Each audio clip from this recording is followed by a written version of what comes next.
Japanese pilots laughed at B-29's size. Then one plane leveled entire city blocks, June 5, 1944. Dawn broke over the Yokota air base near Tokyo as Lieutenant Takeshi Yamamoto climbed into the cockpit of his Mitsubishi A6M0. His squadron had been scrambled to intercept an incoming formation of American aircraft, reportedly the new B-29 bombers that intelligence had been tracking for months. The air raid sirens wailed across the capital region as Yamamoto and 11 other pilots took to the skies, climbing rapidly to 30,000 feet, an altitude they rarely operated at due to oxygen system limitations. When the radar operator's voice crackled through his headset announcing visual contact, Yamamoto squinted into the morning sun. What he saw defied 3 years of Imperial propaganda. Massive silver aircraft, larger than anything Japan had ever produced, glinted in the sunlight. Their wingspan stretched nearly 150 feet, almost twice that of Japan's largest bomber. 4 massive engines on each aircraft propelled them at speeds that would challenge his Zero at this altitude. Most shocking of all was their formation, not 5 or 10 planes as expected, but 16 bombers flying in perfect precision. Impossible, Yamamoto whispered into his oxygen mask as he pushed his aircraft into a diving attack. They cannot have built so many. What Lieutenant Yamamoto didn't realize as he dove toward the formation was that these 16 B-29s represented less than 1% of what American factories would ultimately produce. What he saw that morning defied 12 years of indoctrination about American industrial inferiority. This was not a desperate enemy sending its last reserves. This was the first wave of the most sophisticated bombing campaign in history, backed by an industrial juggernaut that could replace these enormous aircraft faster than Japan could shoot them down. As his Zero closed to attack range, Yamamoto's radio filled with exclamations of disbelief from his fellow pilots. Look at the size. How many engines? They're flying higher than we can fight effectively. What happened next would shatter years of imperial propaganda and begin a psychological transformation that would ultimately reach all the way to the emperor himself. The sight of those 16 B-29 Superfortresses was merely the visible tip of an industrial iceberg that would sink Japan's war effort. Behind each plane lay a story of American production capacity that Japanese military planners had considered mathematically impossible, a story that would ultimately force a proud empire to surrender unconditionally.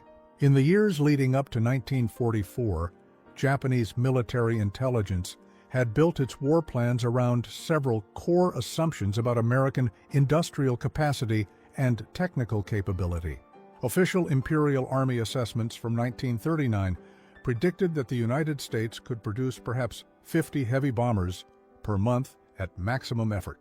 This aligned with Japan's own production capability and seemed reasonable to planners who had toured American factories in the 1930s during more peaceful times. Japanese intelligence officers had carefully tracked American aircraft production through the early years of the war, noting with concern the growing numbers. Yet even their revised estimates fell catastrophically short of reality. By late 1943, intelligence reports to Tokyo headquarters estimated maximum American bomber production at perhaps 300 aircraft per month across all types. The actual figure for heavy bombers alone would prove to be nearly 3 times that number. Colonel Matsue Sugimoto, head of the Imperial Army's Technical Intelligence Division, had written in a December 1942 assessment, "American industrial methods are inefficient compared to German precision engineering. They rely on crude mass production that sacrifices quality for quantity. Their aircraft will prove unreliable in sustained combat operations. This fundamental misunderstanding of American production philosophy would prove catastrophically wrong." The Japanese High Command had also severely underestimated American technical capability. When the first intelligence reports of the B-29's specifications reached Tokyo in early 1943, they were dismissed as exaggeration. The report claimed a bomber with a range of over 3,000 miles, a ceiling above 30,000 feet, and a bomb load of 20,000 pounds. General Takeo Yasuda, famously annotated this report with a single character meaning fantasy. No aircraft with such capabilities existed anywhere in the world, certainly not in the quantities America would need. For a context, Japan's most advanced heavy bomber in 1944 was the Mitsubishi Ki-67, Peggy, with a range of roughly 2,000 miles, a ceiling of 31,000 feet, and a bomb load of approximately 5,000 pounds. Production had reached approximately 10 aircraft per month by mid-1944.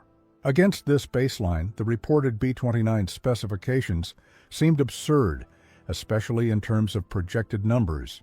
As for the pilots who would face these aircraft, their training had emphasized the superiority of Japanese airmanship over American technical advantages. Flight Lieutenant Hideo Nakajima, an instructor at the Kasumigara training base, told his students in early 1944, "The Americans rely on their machines because their pilots lack spiritual strength. Their bombers are large and cumbersome. Our superior pilots, in maneuverable fighters, will shoot them down in great numbers." This doctrine, born of necessity given Japan's limited industrial capacity, would prove catastrophically inadequate against the B-29. The Japanese home defense network had been designed to counter bombers flying at 20,000 feet or below. The extensive network of radar stations, anti-aircraft batteries, and interceptor bases had been optimized for this threat profile. The idea that American bombers would operate regularly above 30,000 feet seemed implausible to defense planners who considered such operations technically unfeasible for large-scale bombing campaigns. Beyond the aircraft themselves lay an even more fundamental misconception about American logistics. Japanese military planners in 1942 had calculated that supporting a large bomber force in the Pacific would require massive naval supply operations vulnerable to submarine attack. They had not anticipated the scale of engineering that would create massive airfields on previously undeveloped Pacific islands, nor the ability to supply these bases through an integrated transport network of ships, aircraft, and pre-positioned stocks. This fundamental miscalculation about American industrial capacity was shared at the highest levels of Japanese government. Prime Minister Hideki Tojo had assured the Emperor in January 1943 that America's entry into the European theater would prevent any significant bombing campaign against the home islands before 1946 at the earliest. By then, Tojo promised, Japan would have negotiated a favorable peace from a position of strength in Asia. These assumptions were about to collide with a manufactured reality beyond anything Japanese planners had imagined possible. The journey of discovery began for Lieutenant Yamamoto and his fellow pilots on that June morning in 1944. After their first encounter with the B-29 Superfortresses, the survivors returned to Yokota Air Base with troubling reports. The American bombers had maintained tight formation despite interceptor attacks. Their defensive firepower was coordinated through a central fire control system unlike anything they had encountered. Most concerning, the B-29s had flown at an altitude that made interception difficult and anti-aircraft fire largely ineffective. Squadron Commander Akira Fujita compiled these initial reports and forwarded them to 5th Air Division Headquarters with an urgent request for new tactics and equipment. "The B-29 represents a significant escalation in the air war," he wrote. "Our current interceptors struggle to reach their operating altitude with sufficient fuel for effective engagement. Their defensive armament is superior to our experiences with the B-17 and B-24 bombers. We require oxygen system improvements and heavier armament to counter this threat." What Commander Fujita couldn't know was that his tactical concerns, while valid, paled beside the strategic implications of the B-29's appearance.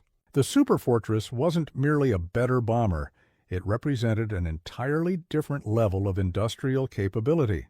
3 weeks later, on June 24, 1944, Captain Yoshi Tanaka stood on the tarmac at Yokota, examining the wreckage of a B-29 shot down during a raid on naval facilities at Sasebo. As the head of technical intelligence for the Western Defense District, Tanaka had been ordered to assess the aircraft and report on potential vulnerabilities. What he found left him shaken. The aluminum skin is of uniform thickness and exceptional quality, he noted in his field journal.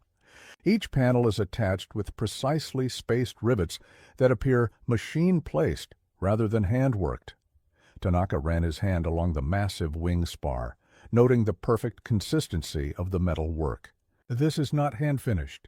This entire structure was built with machine precision. Moving to the engines, Tanaka's concerns deepened. The Wright R-3350 duplex Cyclone engines were unlike anything in Japan's arsenal, 18-cylinder behemoths producing over 2,000 horsepower each. More troubling was the evidence of mass production. Serial numbers on the engine components suggested enormous production runs with consistent quality across all parts. The engine cylinder head castings show evidence of high-volume automated production, Tanaka wrote. The consistency and finish quality suggest these are not hand-fitted during assembly, but are perfectly interchangeable. This realization contradicted everything Japanese engineers had been taught about aircraft engine manufacturing, where each engine required extensive hand-fitting of components. Inside the aircraft, Tanaka found further evidence of America's industrial approach. The control cables, electrical systems, and hydraulic lines were all built with standardized connectors and mounting brackets. Identical components appeared throughout the aircraft, suggesting modular design principles that would facilitate both mass production and field maintenance. Most concerning, Tanaka concluded in his report, is the evidence of production scale. The serial numbers and production codes indicate this aircraft comes from a massive manufacturing program with standardized parts and assembly procedures. If the Americans can build one such aircraft, they can build hundreds. Tanaka didn't know that his estimate remained far too conservative. By the time he examined this wreckage, Boeing, Bell, and Martin were producing B-29s at a rate of over 100 per month, with production accelerating. In August 1944, Major Ichiro Sato of the Imperial Army's Technical Division received orders to investigate reports of massive American airfield construction on the Mariana Islands. Traveling by submarine to Saipan, which had fallen to American forces in July, Sato observed the construction effort from a concealed position before being extracted 3 days later. His report to Tokyo headquarters contained observations that contradicted fundamental assumptions about American logistics capabilities. The Americans have constructed 5 parallel runways on Saipan in less than 30 days, he reported. Each runway is over 8,000 feet long and built to support the heaviest aircraft. Construction proceeds 24 hours per day under floodlights with machinery I have never seen before. Massive earth-moving equipment has leveled entire hillsides. They have created an airbase on Saipan, capable of supporting hundreds of B-29 bombers in the time it would take us to build a single runway. Sato's report included details of the logistics operation supporting this construction. Supply ships arrive daily. I observed standardized cargo containers moved directly from ships to trucks. Prefabricated buildings arrive complete and are erected in hours. Fuel storage tanks, ammunition bunkers, and maintenance facilities appear to follow standardized designs assembled on site from prefabricated components. What Major Sato was witnessing was the result of standardized American logistics developed through years of wartime experience.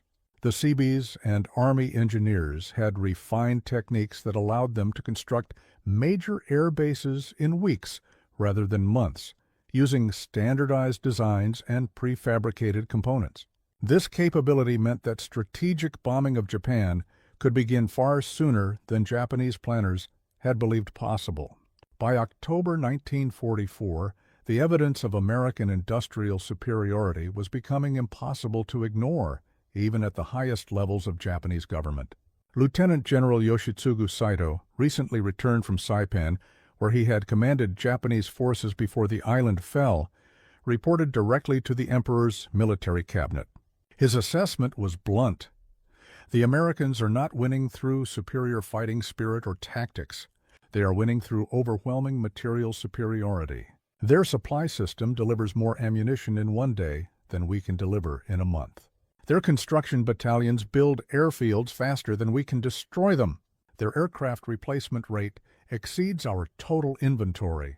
The statistical reality was even more shocking than General Sato realized. By late 1944, American factories were producing over 800 combat aircraft per month, a figure that exceeded Japan's annual production. While Japanese aircraft factories struggled with material shortages, precision manufacturing challenges, and disrupted supply chains, their American counterparts were achieving production efficiencies previously thought impossible. In November 1944, Captain Hideki Okada, an aircraft production specialist, was granted rare permission to tour the Nakajima aircraft factory near Tokyo after it had been damaged in a B-29 raid. His mission was to assess repair timelines and production recovery. What he found revealed the fundamental disparity between Japanese and American production philosophy. Each aircraft requires extensive hand finishing, Okada noted in his report. Engine components must be individually fitted by skilled technicians. A single skilled worker may spend 3 days adjusting a complex component to meet specifications. This craftsmanship approach produced excellent aircraft, but at rates that could not possibly match American production. Okada's report continued with a devastating statistical comparison. Our best production month for the Ki-84 fighter delivered 67 aircraft from this factory. Intelligence reports suggest a single American factory can produce 300 P-51 Mustangs in the same period. We cannot match this output without fundamental changes to our manufacturing philosophy. What Okada could not know was that North American Aviation's factory in Inglewood, California, had actually exceeded that figure, producing 324 P-51 Mustangs in a single month by late 1944. This was accomplished not through superior craftsmanship, but through design for manufacturability, standardized components, and an assembly line that broke complex tasks into simple, repeatable steps that could be performed by newly trained workers. Meanwhile, evidence of the B-29's capabilities continued to mount as the bombing campaign against Japan intensified. In December 1944, Defense Minister Korochika Anami received a comprehensive assessment of B-29 operations prepared by Colonel Toshikazu Aoki of the Air Defense Command. The report contained statistics that seemed impossible given pre-war assumptions. The B-29 force conducted 6 major raids in November, involving over 1,000 individual aircraft sorties, the report stated. They operate primarily between 30,000 and 35,000 feet, above the effective ceiling of our most numerous interceptors. Their formation discipline and defensive firepower make conventional attack tactics ineffective. Our most successful interceptions occurred during their departure when fuel weight has been reduced. Most troubling to Colonel Aoki was the evidence of American repair and replacement capacity. Despite our confirmed destruction of 47 B-29 aircraft in November, the raid sizes have not diminished. Intelligence from reconnaissance submarines indicates continuing arrival of new aircraft at Mariana Island bases. The Americans appear capable of replacing losses as quickly as we can inflict them. This assessment contained a truth that Japanese leadership struggled to accept. America's industrial capacity meant that Japan could not win a war of attrition. Every B-29 shot down would be replaced, while every Japanese fighter lost represented an irreplaceable reduction in defensive capability. By January 1945, the evidence of American industrial superiority had moved beyond the B-29 itself to the entire logistical system supporting the bombing campaign. Commander Takeo Yoshikawa, an intelligence officer monitoring American naval movements, provided a report that quantified this superiority in stark terms. American supply convoys to the Mariana Islands now operate without naval escort in many cases, he reported. Our submarine force lacks sufficient numbers to interdict these supply lines effectively. Each convoy delivers fuel, ammunition, and replacement parts sufficient for approximately 1,000 bomber sorties. In December 1944, we observed 14 such convoys reaching Saipan, Tinian, and Guam. The mathematics were brutal. Each B-29 sortie delivered approximately 10 tons of bombs. 1,000 sorties represented 10,000 tons of explosive power delivered to Japanese targets each month. Japan's entire bomb production in 1944 was estimated at less than 5,000 tons. The Americans could deliver twice Japan's annual explosive production capacity each month. For the men facing the B-29s in combat, these strategic disparities translated into daily tactical challenges.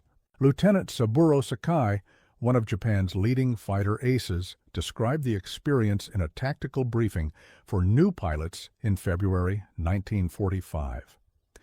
The B-29 is not merely an aircraft, it is an industrial system. When you attack a formation, you face not only the aircraft in front of you, but the factories and supply ships that stand ready to replace it.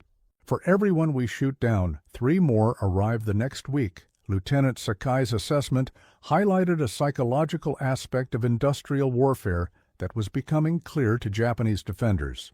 They were not fighting individual aircraft, but an entire production system that could replace losses indefinitely. The knowledge that each victory was ultimately futile affected morale throughout the defense forces.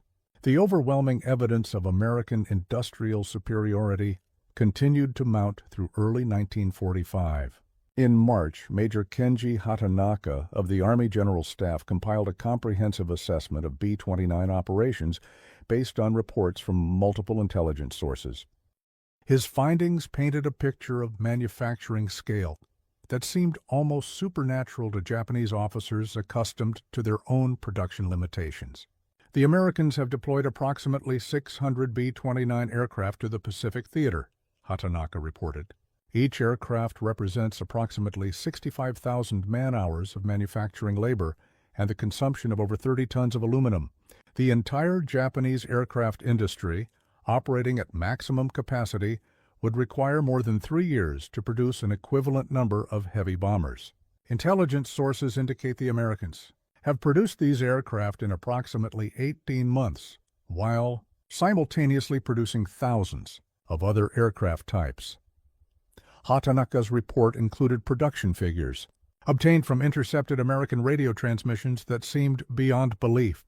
The Boeing plant in Wichita, Kansas, was reportedly completing a new B-29 every 4 hours at peak production. The massive Willow Run factory in Michigan was producing a B-24 Liberator bomber every 63 minutes. These figures represented production rates approximately 50 times greater than Japan's best achievements for comparable aircraft.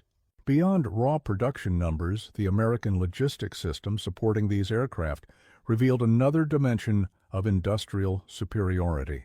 Colonel Matomi Ugaki, examining supply manifests captured during an attack on an American aid convoy, reported statistics that demoralized the Imperial General Staff.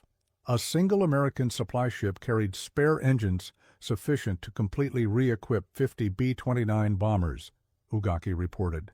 Another vessel contained nothing but replacement aluminum skin panels, radio equipment, and electrical systems. The Americans ship spare parts in quantities that exceed our entire national inventory. This casual abundance of spare parts contrasted sharply with the Japanese experience, where aircraft were cannibalized to keep others flying and pilots were routinely sent into combat with partially functional equipment. By early 1945, the average operational readiness rate for Japanese fighter units had fallen below 40% due to spare parts shortages. American bomber groups in the Marianas, meanwhile, maintained readiness rates above 80% despite operating thousands of miles from their main supply bases. In April 1945, the strategic implications of this industrial disparity became unmistakable. General Korichika Anami, now serving as War Minister in the government of Prime Minister Kantaro Suzuki, received a comprehensive assessment of the strategic bombing campaign prepared by the Combined Intelligence Committee. The report's conclusions were stark. The American strategic bombing campaign has achieved a scale and intensity beyond our defensive capabilities, the report stated. In March 1945, B-29 raids delivered approximately 15,000 tons of incendiary bombs to Japanese cities. Our entire fighter force, operating at maximum capacity and assuming optimistic success rates, could shoot down no more than 10% of attacking aircraft. Even this attrition rate has not measurably reduced the frequency or scale of raids. The report continued with an assessment that finally acknowledged the fundamental strategic reality. The Americans have achieved the capability to destroy any Japanese city at the time of their choosing. Our defensive measures can impose costs, but cannot prevent the systematic destruction of our industrial capacity and urban areas.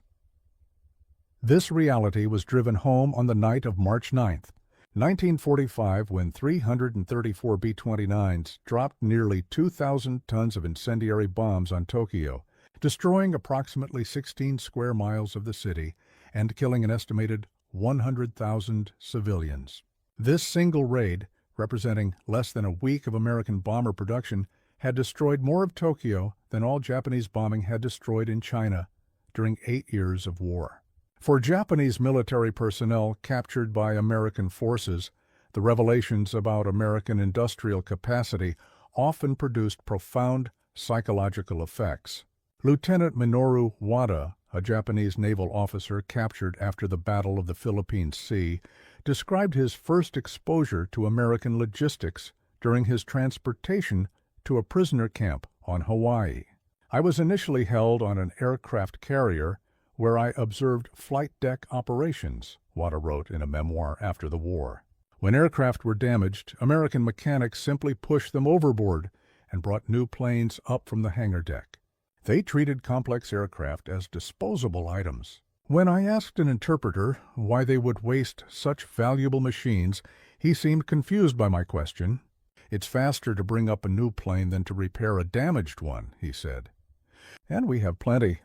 This casual statement revealed more about America's industrial might than any intelligence report. At the prisoner camp on Oahu, Wada and other officer prisoners were shown a training film meant to explain camp rules. The film included footage of American factories that the prisoners initially believed was propaganda. "We saw enormous buildings where hundreds of bombers were being assembled simultaneously," Wada recalled. "Long lines of fighters stretching to the horizon. Ships being constructed in less than a week. We thought these must be model miniatures or clever camera tricks. Only later did we learn these scenes were genuine." This revelation transformed Wada's understanding of the war. "In that moment, I understood we had been fighting an industrial giant with cottage industries. No matter how bravely our pilots flew or how skillfully our workers built their aircraft, we could never overcome the mathematical reality of American production. They could build more in a day than we could destroy in a month." Similar revelations affected Japanese diplomats and civilians with access to accurate information about American industry. Namura Kichisaburo, a former ambassador to the United States who had toured American factories before the war, attempted to warn the Japanese cabinet about the production disparities in early 1944. His assessment was dismissed as defeatist until B-29 raids made the reality impossible to ignore. "I saw their automotive factories in 1940, Nomura later wrote. Even then, before their war mobilization, their capacity exceeded our entire industrial base. When these factories converted to aircraft production, the outcome became mathematically certain. We were not fighting the American military. We were fighting the American industrial system. It was a system we could never defeat." By May 1945, the psychological impact of American industrial superiority had reached even the Imperial Palace. Emperor Hirohito, touring bomb damage in Tokyo, asked pointed questions about Japanese air defenses. Admiral Mitsumasa Yonai, responding to the emperor's inquiries, finally acknowledged the fundamental disparity. "Your Majesty, we cannot produce fighters or train pilots rapidly enough to replace our losses. The Americans replaced their losses within days. This is not a reflection on our fighting spirit, but a mathematical reality of industrial capacity. This moment marked a critical psychological turning point. The emperor, educated in marine biology and trained to evaluate scientific evidence, recognized the implications of Yonai's statement. If victory was mathematically impossible due to industrial disparity, continued resistance served no strategic purpose. The culmination of this industrial disparity became undeniable on August 6, 1945, when a single B-29 named Enola Gay dropped an atomic bomb on Hiroshima. The fact that one bomber could now destroy an entire city demonstrated the final evolution of America's industrial and scientific superiority. 3 days later, another single B-29 destroyed Nagasaki with a second atomic bomb. For Japanese leaders, these attacks represented not just a new weapon, but the logical endpoint of America's industrial advantage. The United States had not only developed the most complex weapon in human history, but had established production capacity to build more. Intercepted communications indicated that additional atomic bombs would be ready for use within weeks, with production accelerating thereafter. This industrial reality, more than the destructive power of the weapons themselves, convinced Japan's leadership that surrender was the only rational choice. As Admiral Somu Toyoda, Chief of the Naval General Staff, noted in the final War Council meeting, "We have been defeated not by American fighting spirit, but by American factories. Each month they grow stronger, while we grow weaker. This trend cannot be reversed by our current or potential resources." On August 15, 1945, Emperor Hirohito announced Japan's surrender in a radio broadcast to the nation. While his address emphasized the unprecedented destructive power of atomic weapons, the decision reflected a deeper recognition that had been building for more than a year.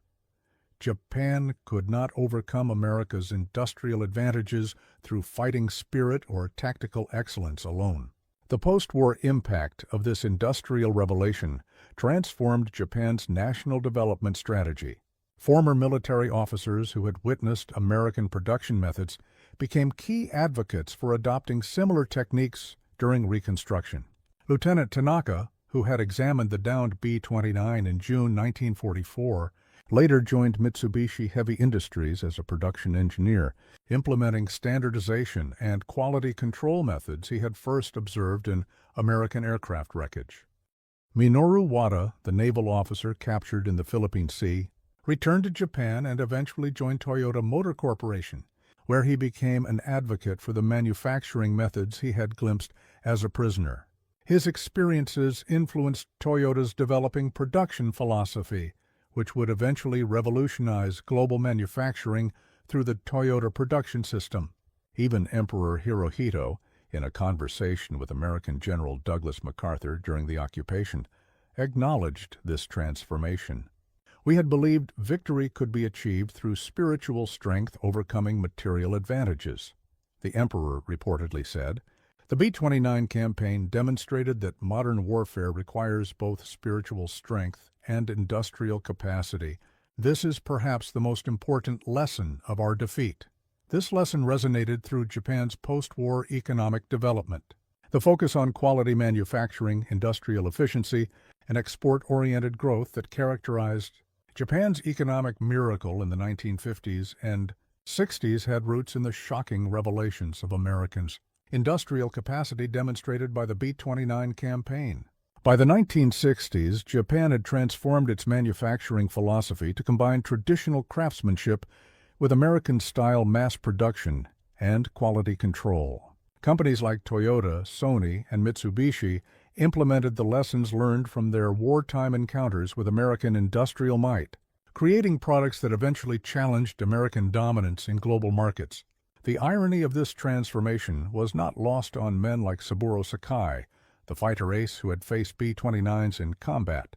In 1970, attending an air show in the United States as an honored guest, Sakai found himself standing before a preserved B-29 Superfortress at the newly opened Smithsonian Air and Space Museum. "I tried to shoot down so many of these," he told his American host, a former B-29 pilot. "Now I understand better what they represented. Not just an aircraft, but an entirely different conception of industrial organization. In losing to your bombers, we found a path to rebuild our nation." His American host nodded in understanding. "The Boeing factory where I worked after the war adopted many Japanese manufacturing improvements in the 1970s, he replied. "Perhaps we have learned from each other." This exchange captured the ultimate legacy of the B-29 campaign against Japan. Beyond the destruction and human suffering lay a transformation in understanding, about industrial organization and production methods that would reshape the global economy in the decades after the war. What Lieutenant Yamamoto saw in the skies over Tokyo in June 1944 was not just a larger bomber, but a glimpse of an industrial future that would eventually include Japan as a leading participant rather than a defeated adversary. Today, visitors to the Yasukuni War Memorial Museum in Tokyo can view artifacts from the B-29 campaign alongside an exhibit explaining the industrial disparity that determined the war's outcome. The display includes production statistics that once seemed impossible to Japanese leaders: 28,000 bombers produced by the United States between 1942 and 1945, compared to Japan's 4,000. 350 ships launched from American shipyards in June 1943 alone, more than Japan produced during the entire war. These numbers tell a story that transcends the Pacific conflict, revealing how industrial capacity transformed warfare in the 20th century. The B-29 Superfortress, once an object of disbelief when first spotted by Lieutenant Yamamoto, now stands as a symbol of how production statistics ultimately proved more decisive than the bravery of individual pilots or the fighting spirit of a nation. The mathematics of defeat were written not in battle plans, but in factory output reports and supply chain logistics, a lesson that reshaped Japan's national development strategy for generations to come.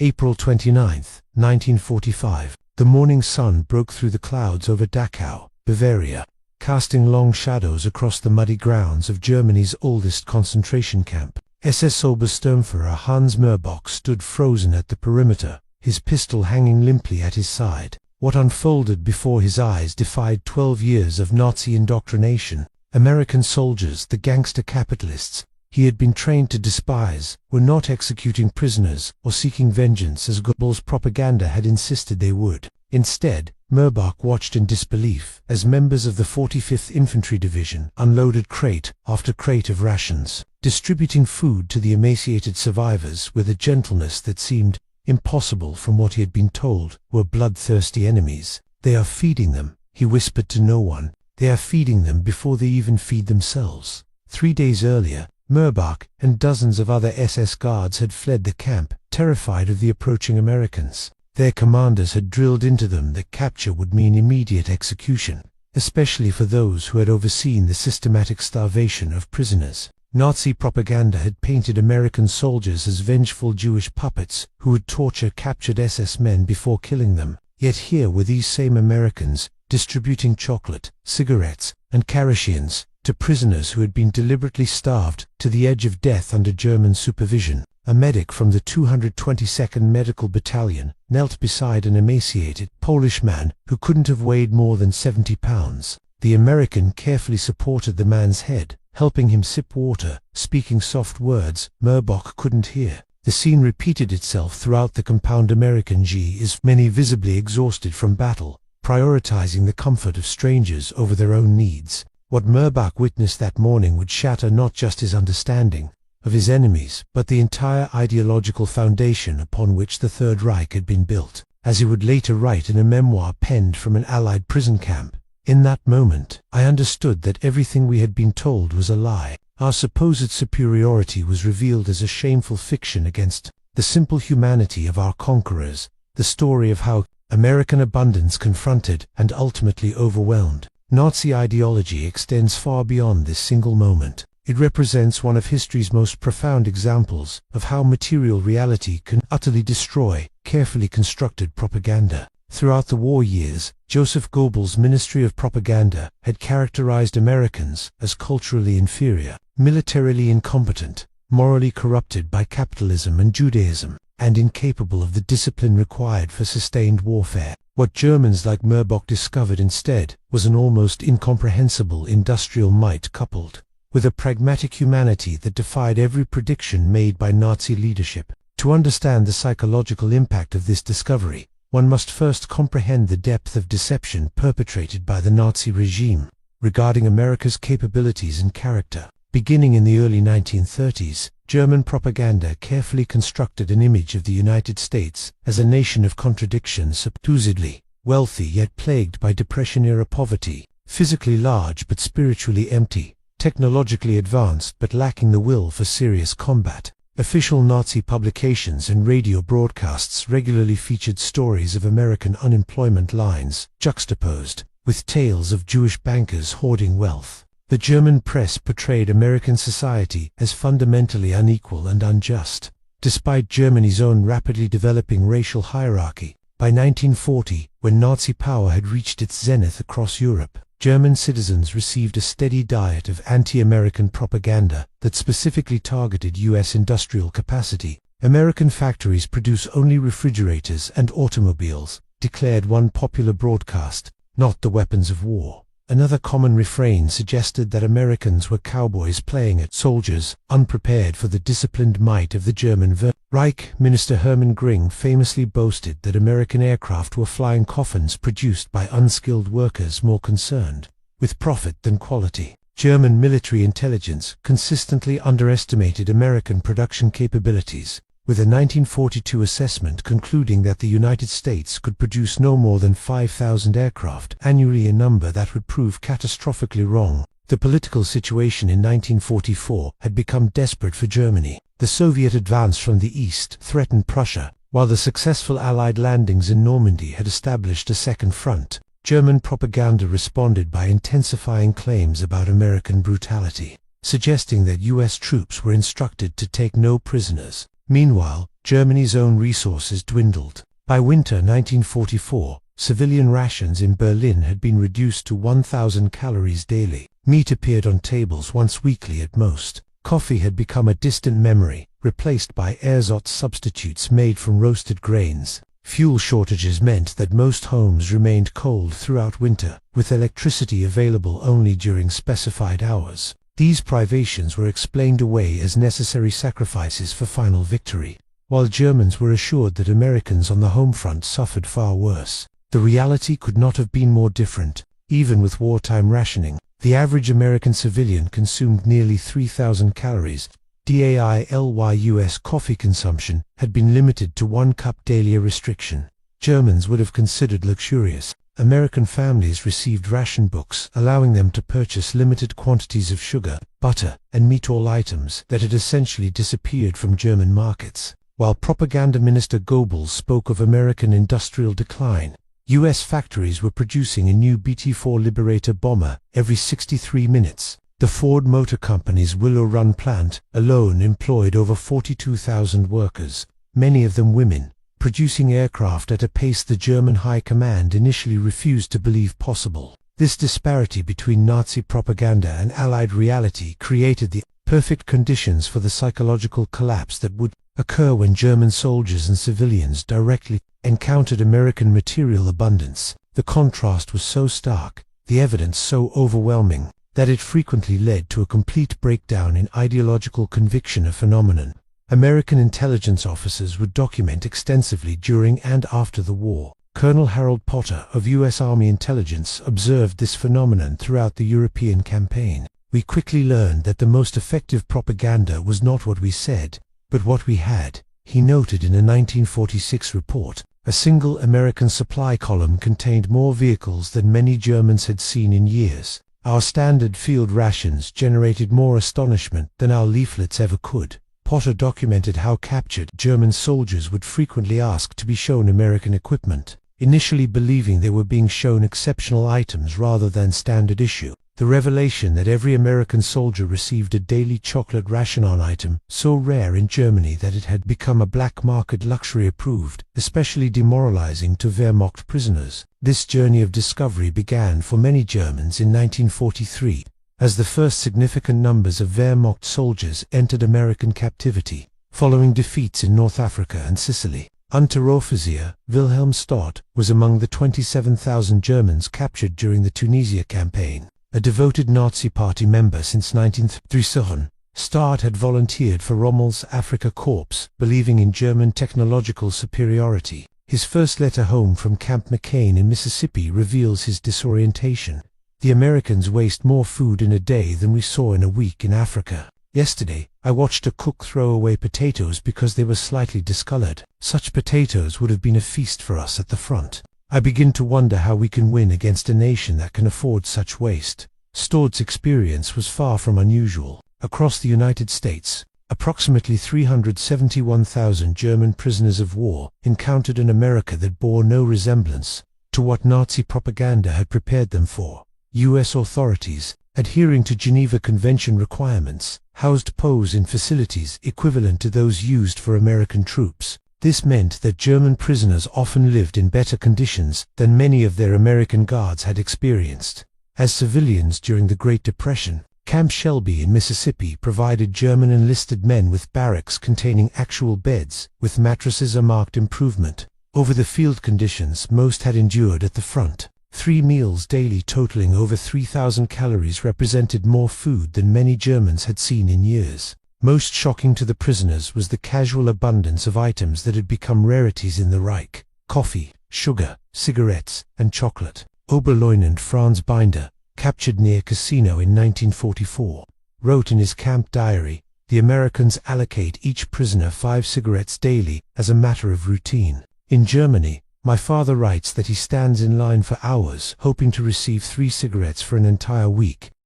How can this be the nation Goebbels described as crumbling under war strain? American camp authorities noted the psychological impact of this disparity, with one report stating, German POS frequently express disbelief when informed that what they receive represents standard American rations, not special provisions for prisoners. This revelation typically produces a period of denial, followed by anger often directed at their former leadership for deceiving them. The evidence of American abundance extended far beyond food and cigarettes. German prisoners working in camp laundries marveled at the quality and quantity of American uniforms. Each American soldier possesses multiple sets of uniforms, wrote Feldwebel Bill Kurtmeyer from Camp Breckenridge, Kentucky. When a garment tears, it is simply discarded and replaced rather than mended. In the Wehrmacht, we carefully repaired every uniform until it literally fell apart.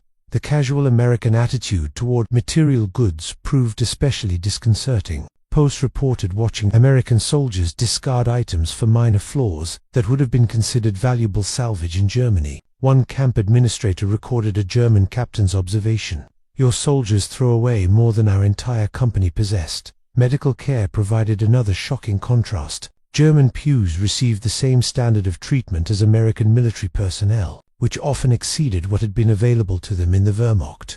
Dr. Ernst Gung, a captured medical officer held at Camp Forest in Tennessee, described his amazement in a letter, preserved in Army archives. "The Americans provided me with an entire case of penicillin for treating infected wounds, more than I had seen during my entire service on the Eastern Front. When I attempted to conserve the supply, the American doctor laughed and assured me more was readily available. He could not comprehend the conditions under which we had been practicing medicine. The availability of reading materials, recreational equipment, and educational opportunities further undermined Nazi claims about American cultural inferiority. Camp libraries contained thousands of volumes, including German classics that had been banned under the Nazi regime for various ideological reasons. Sports equipment, baseballs, footballs, soccer balls, was provided in quantities that suggested remarkable industrial capacity. "In my village in Bavaria," wrote one prisoner, "we had a single leather football shared by all the youth. Here, they replace balls when they become slightly worn." Perhaps most disorienting for the German prisoners was their discovery of America's racial complexity. Nazi ideology had presented Americans as racially compromised, yet many POAs observed that despite obvious segregation and discrimination, Black American guards and staff appeared better fed and equipped than the average German soldier. This observation directly contradicted core tenets of Nazi racial theory and proved especially difficult for ideologically committed prisoners to reconcile. "The Negro guards have automobiles, good uniforms, and speak of owning homes," wrote one bewildered SS man. "This cannot be reconciled with what we were told about America's treatment of non-whites, nor with our assumptions about racial capability." As 1944 progressed, the influx of German POS accelerated following the Normandy invasion. These newer captives brought with them the increasingly desperate conditions of the European front. making their encounter with American abundance even more jarring. Hauptmann Dieter Rolf, captured during the Falaise Pocket Battle, described the moment American rations were first distributed to his group. "I had not eaten in 3 days. The Americans gave each of us a packet containing processed meat, crackers, coffee, sugar, and chocolate. One meal for one man contained more meat than my entire platoon had received in our last week before capture. I watched grown men, decorated veterans of Russia, weep at the sight of this food. In that moment, I knew Germany had lost not just the battle, but the war. The overwhelming evidence of American industrial capacity became impossible to ignore as Post witnessed the constant flow of supplies through camp operations. German officers, trained to calculate logistical requirements, found themselves stunned by the casual efficiency of American supply chains. Camp records from Fort McClellan in Alabama note 1. Luftwaffe colonel's reaction upon seeing the camp's monthly supply requisition. This single camp, housing 3,000 prisoners, consumed more fuel oil in 1 month than my entire air wing had been allocated for 3 months of operations. How can we possibly defeat a nation with such resources? Statistical comparisons proved particularly devastating to German morale. By 1944, the United States was producing approximately 96,000 aircraft annually, nearly double Germany's total output. American shipyards launched a new Liberty ship approximately every 42 hours. Ford's Willow Run plant alone produced more aircraft than the entire nation of Italy. These figures, when made known to German prisoners through news reports or observation, shattered the carefully constructed myth of American industrial weakness. We were told that American workers were lazy, unmotivated, and prone to strikes, wrote Feldwebel Hans Steiner. Yet the evidence before us showed a production miracle beyond anything the Reich had achieved, even at the height of our power. The contrast extended to everyday items that revealed the depth of American industrial capacity. Heinz Gertner, a U-boat crewman captured in the Atlantic, described his astonishment at American toilet paper in Germany. Toilet paper had become so scarce that newspapers were cut into squares as substitutes. Here, the Americans provided soft, white paper in quantities, suggesting it was considered unlimited. Such a small item, yet it revealed everything about the different worlds we inhabited. Similar observations appear repeatedly in prisoner accounts: the abundance of soap, the quality of blankets, the casual replacement of worn items rather than their careful repair. Food remained the most powerful evidence of American advantage. Camp menus, preserved in military archives, indicate that German prisoners regularly received fresh meat, dairy products, vegetables, and fruit items that had disappeared from civilian tables throughout Germany. The most devastating aspect was not merely the quantity, noted one intelligence officer's report, but the awareness that Americans considered these rations nothing special. What Germans saw as feast, Americans viewed as standard fare. A captured Wehrmacht supply officer calculated that the weekly rations for 50 American soldiers equaled what he had been expected to distribute to an entire company of 200 men on the Eastern Front. Camp Shelby in Mississippi became the site of a particularly revealing episode in 1944. A group of recently captured U-boat crewmen refused their rations, believing they were being shown unusually generous portions as propaganda. To disprove this assumption, the camp commander arranged for them to work in the camp kitchen and witness regular meal preparation. After 3 days observing standard American food handling, including the disposal of leftovers and items deemed below quality, the Germans abandoned their hunger strike. Their subsequent letters home described incomprehensible abundance and waste that would be considered criminal in Germany.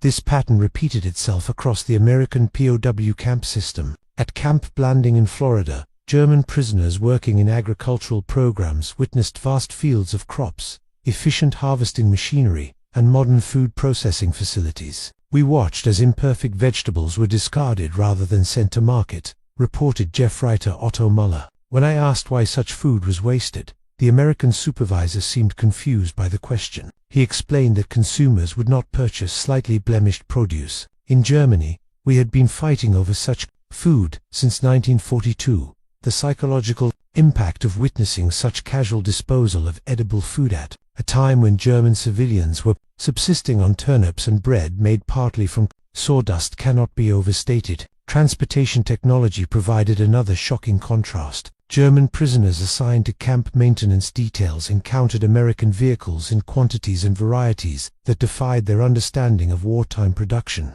"Every minor official possesses an automobile," wrote Lieutenant Walter Cole from Camp Atterbury in Indiana. "The camp has 30 trucks for routine operations, more motor transport than my entire battalion possessed. When parts fail, entire assemblies are replaced rather than repaired. The Americans operate in a different reality, one where materials seem unlimited." This observation proved particularly significant given Germany's chronic fuel shortages, which by 1944 had reduced much of the Wehrmacht to horse-drawn transport, while the Luftwaffe curtailed pilot training due to gasoline rationing. Communication equipment revealed similar disparities. American field radios, reliable, plentiful, and often discarded when minor problems developed, contrasted sharply with the carefully maintained and increasingly scarce German equivalents. Signals officers among the posts noted that American frontline units possessed more radios than German divisional headquarters. "Each American platoon has secure wireless communication," observed Hauptmann Friedrich Werner, a signals specialist. "In my last battle, our entire regiment shared 5 functioning radios." The difference in communication capability alone would determine the outcome of any equal engagement. Medical supplies provided, perhaps the most emotionally significant contrast for many prisoners. By 1944, German field hospitals operated under increasingly desperate conditions, reusing bandages and rationing pain medication. American abundance in this area struck many German medical personnel as almost obscene. Dr. Wilhelm Schrader, a captured medical officer, described watching an American camp doctor discard partially used packages of bandages.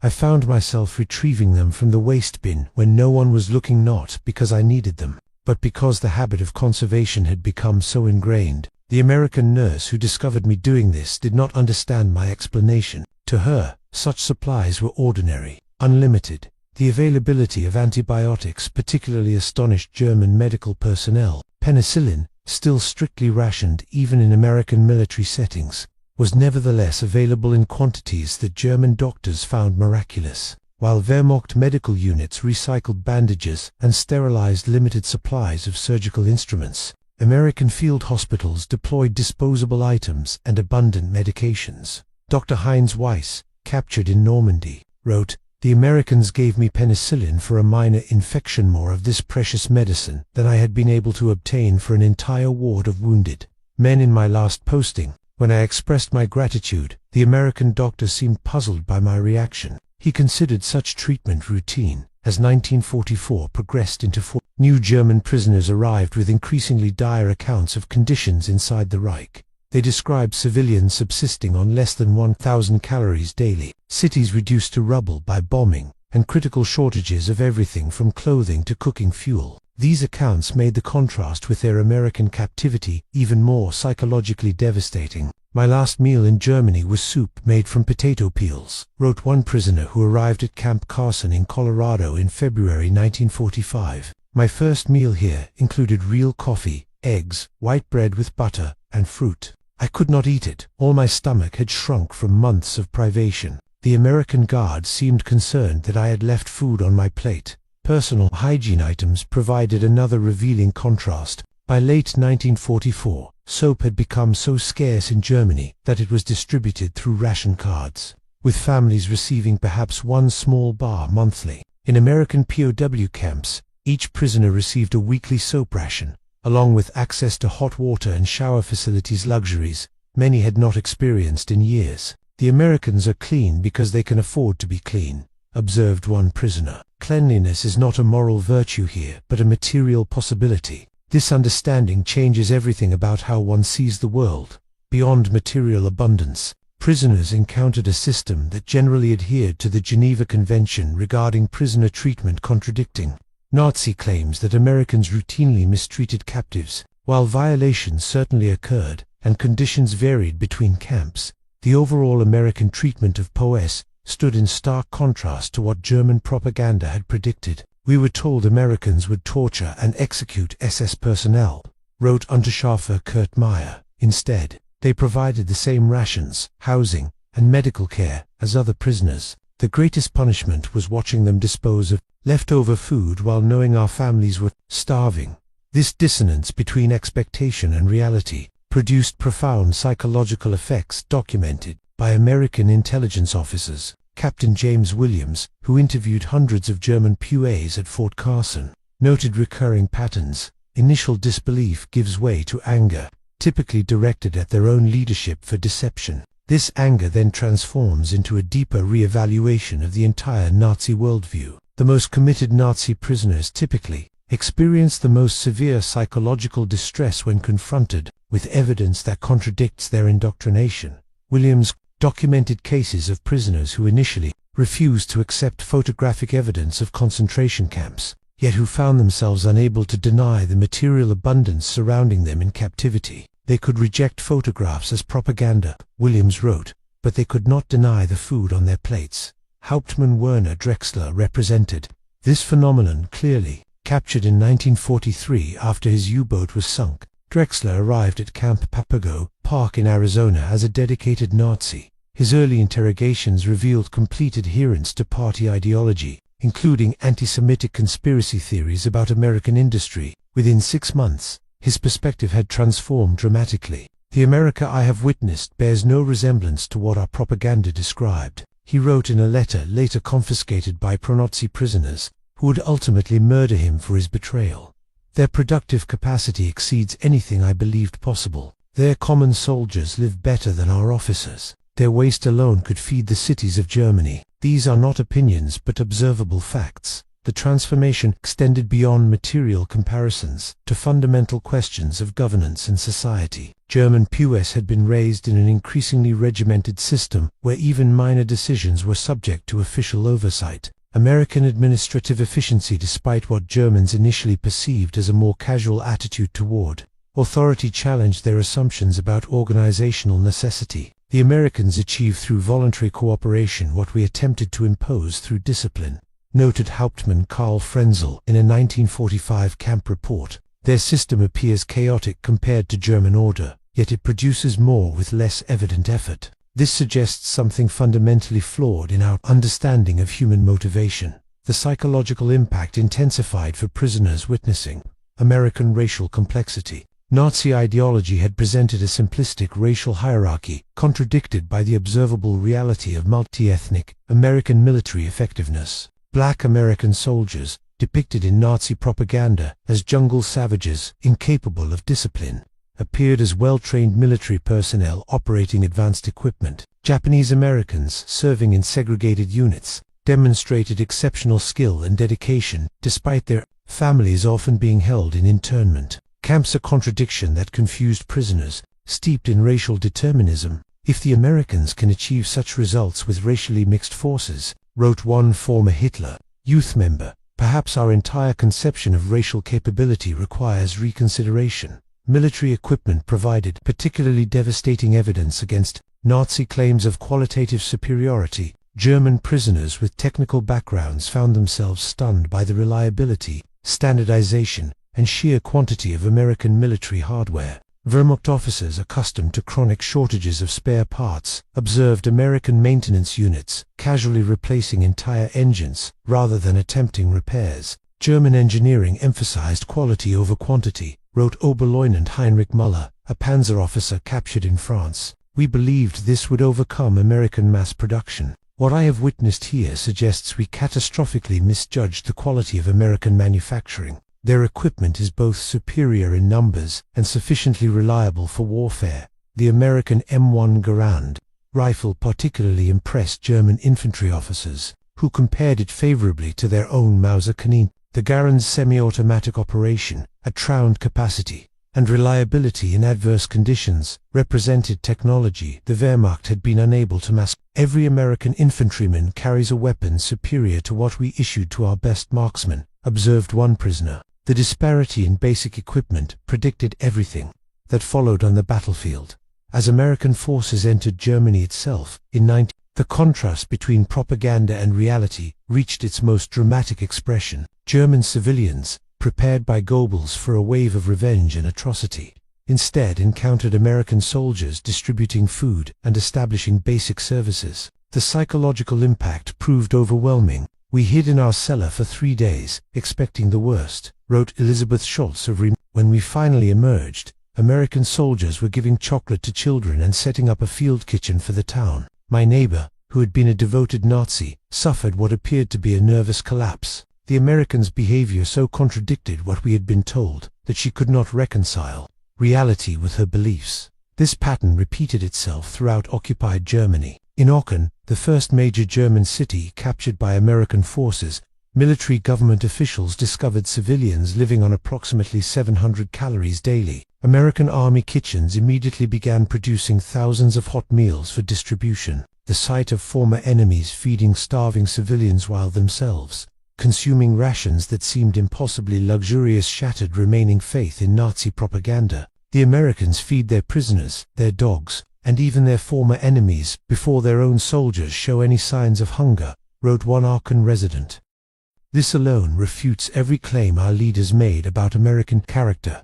Perhaps nowhere was this contrast more dramatically displayed than during the liberation of Nazi concentration camps. At Dachau-Buchenwald and dozens of other sites of mass atrocity, American soldiers encountered human suffering that defied comprehension. Their immediate response to share rations, summon medical assistance, and treat survivors with dignity contradicted everything camp guards had been led to expect. SS men who had fled rather than face anticipated American vengeance learned that their victims received treatment matching what German POAs had experienced in America. This final evidence of American humanitarian capacity, set against the absolute moral failure of the Nazi system, completed the ideological collapse. Major Franz Schmidt, a Wehrmacht officer who witnessed the American liberation of Dachau subcamps, described this moment in a post-war memoir. "I watched American medical personnel tending to prisoners who, under our system, had been treated as subhuman. The Americans provided the same care they would have given their own wounded.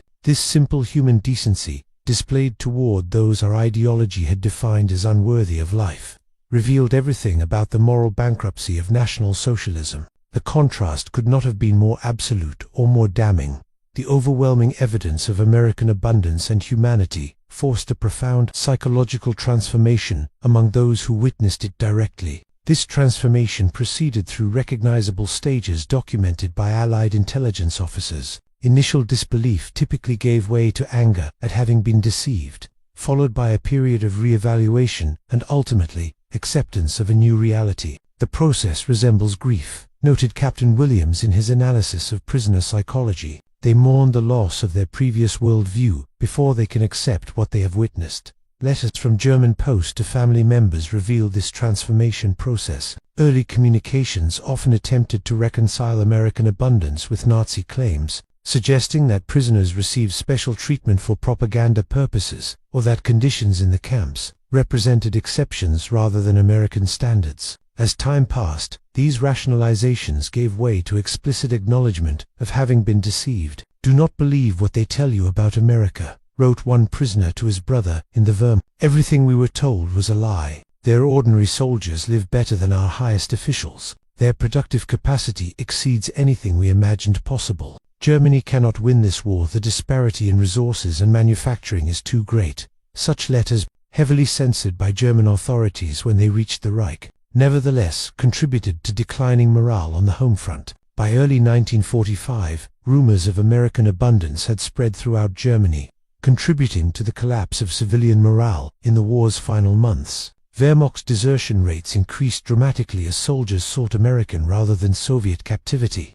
Having heard accounts of conditions in US POW camps, the Americans of food became a whispered refrain among German troops on the Western Front. For those Germans who experienced American abundance directly, the psychological impact extended beyond the war into the post-war Reconstruction period. Many former POSCs held in the United States requested permission to emigrate to America rather than return to devastated Germany. American occupation authorities noted the cooperation of returned prisoners who had spent time in US camps. These individuals often served as intermediaries between occupation forces and local populations, explaining American intentions and methods based on their direct experience. The German economic miracle of the 1950s drew directly from this encounter with American productive capacity. Ludwig Erhard, architect of West Germany's post-war economic reforms, specifically cited the example of American mass production and consumption as models for German recovery.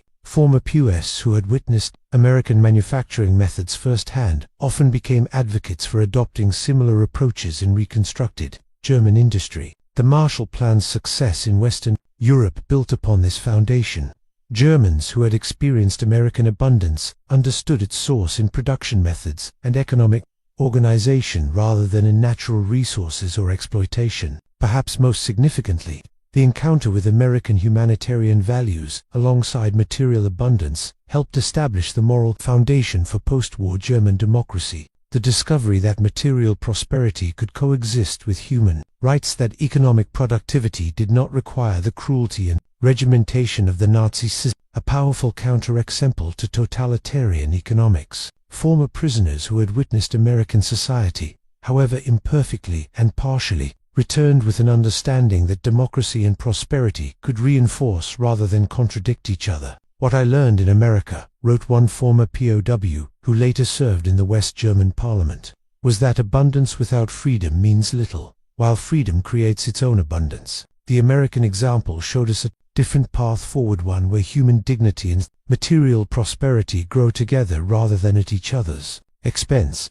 The legacy of this encounter between Nazi expectations and American reality continues to shape international relations and historical understanding. It remains one of history's most dramatic examples of how ideology collapses when confronted with contradictory evidence. The Nazi worldview, built on assumptions of racial superiority and historical destiny, could not survive direct contact with the material reality of American society, even in the limited context of prisoner of war camps and military occupation. For men like Hans Merbach, watching American soldiers feed Dachau survivors that April morning in 1945, the collapse of Nazi ideology happened in a single moment of revelation. For others, the process extended over months or years of accumulated evidence. In either case, the result proved the same: the triumph of observable reality over propaganda, of material evidence over ideological conviction. The arithmetic of American abundance, calculable in calories,